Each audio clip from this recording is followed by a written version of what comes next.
Look at this A380. Something's off.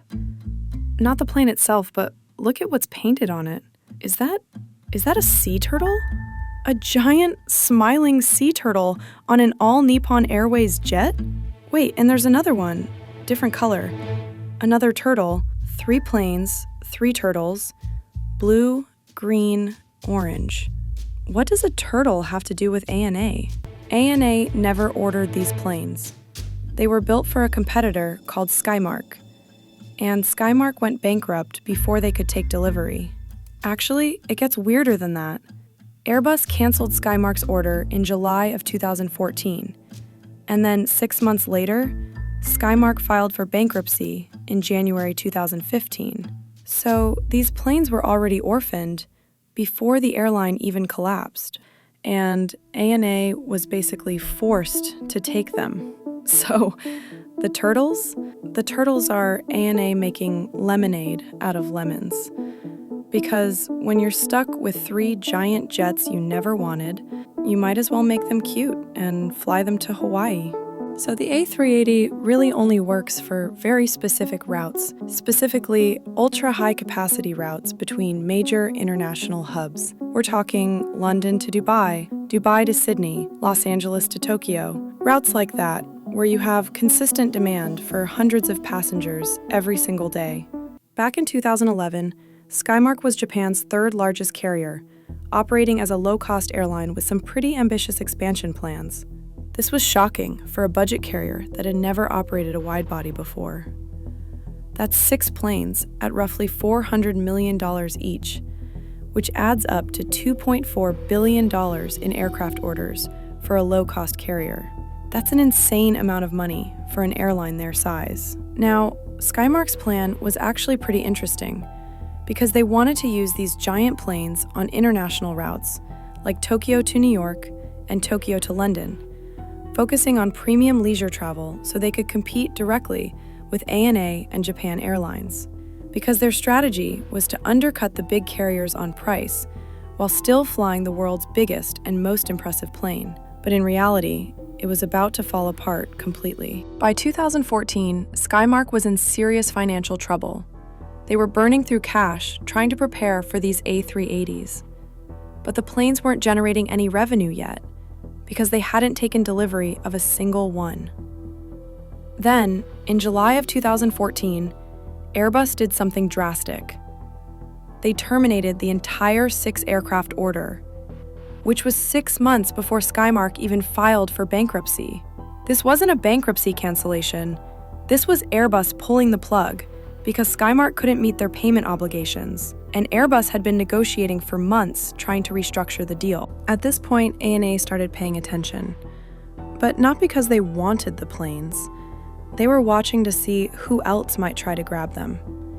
Remember, SKYMARK was ANA's direct competitor in the Japanese domestic market, and now SKYMARK's assets were up for grabs. Because I want to emphasize what's really happening in this situation, and there's a detail most people don't know about. Delta Airlines was also circling SKYMARK's bankruptcy, trying to acquire influence in the Japanese market. Delta wanted those domestic route slots, and ANA absolutely did not want an American carrier getting a foothold in their home market. So when ANA stepped in to take these A380s, it wasn't just about the planes. It was about making sure that SKYMARK's international ambitions died permanently, and that nobody else, especially Delta, could swoop in and restart the airline or take those valuable airport slots. ANA even took a 16.5% stake in SKYMARK as part of the restructuring, and they kept it under 20% on purpose. Why?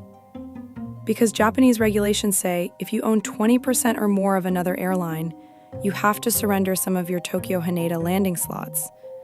And Haneda slots are some of the most valuable in the entire world.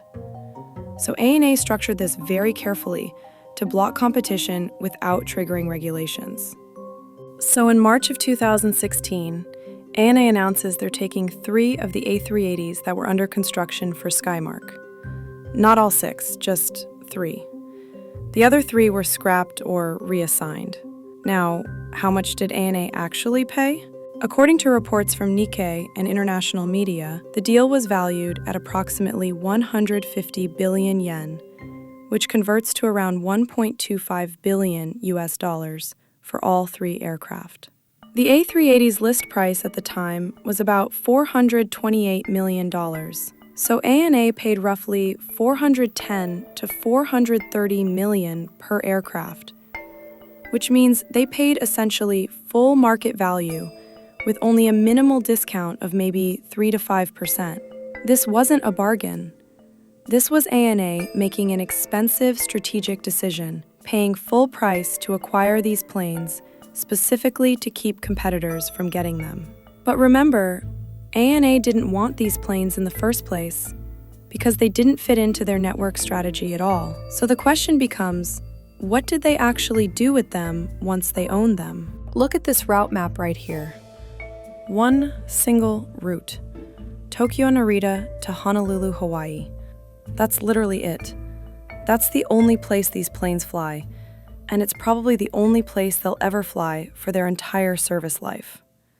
Now, this actually makes sense when you understand the market, because Japanese tourists are a significant market for Hawaii, with over 600,000 annual visits, making it one of the most popular international destinations for Japanese travelers. It's a high-demand, tourist-heavy route, and crucially, Honolulu's airport can actually handle the A380, with its reinforced gates and wide taxiways.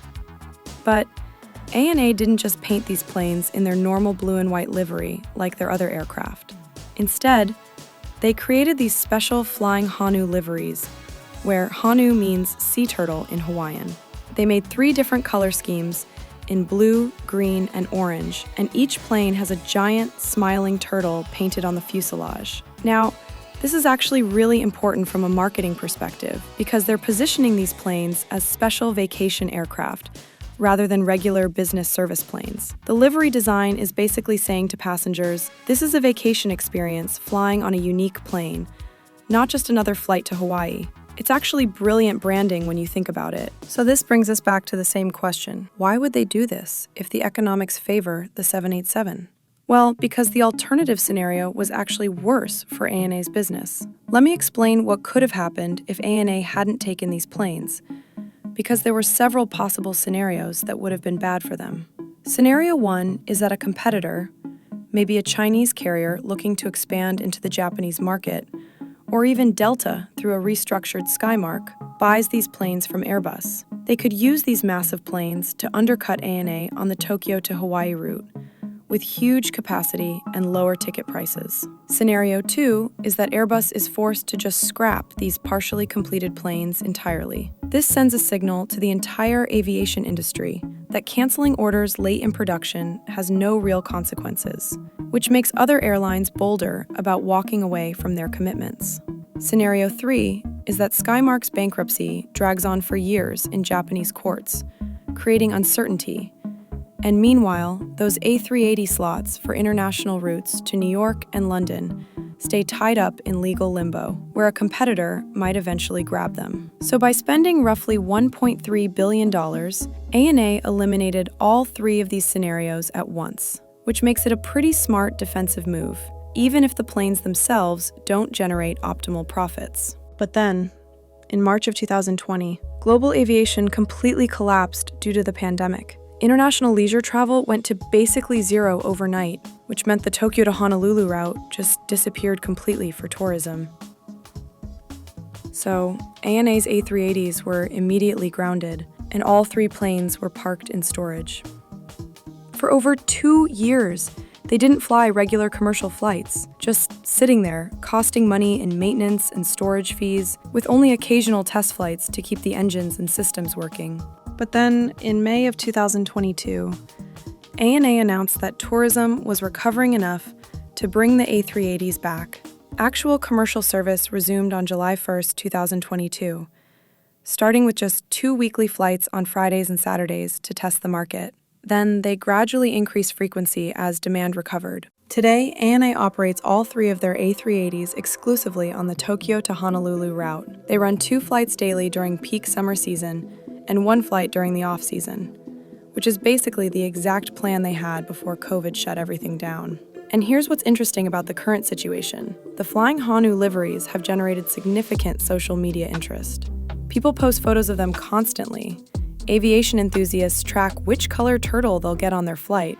And there's anecdotal evidence that some passengers specifically choose ANA over other carriers for the Hawaii route just to fly on one of these distinctive planes. So even though the per-seat economics still favor the 787, the marketing value and brand differentiation these turtles create is real.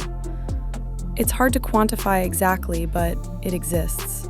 ANA has turned what was essentially a forced purchase into a unique selling point. 3 turtle planes, 1 route, Tokyo to Honolulu, every day.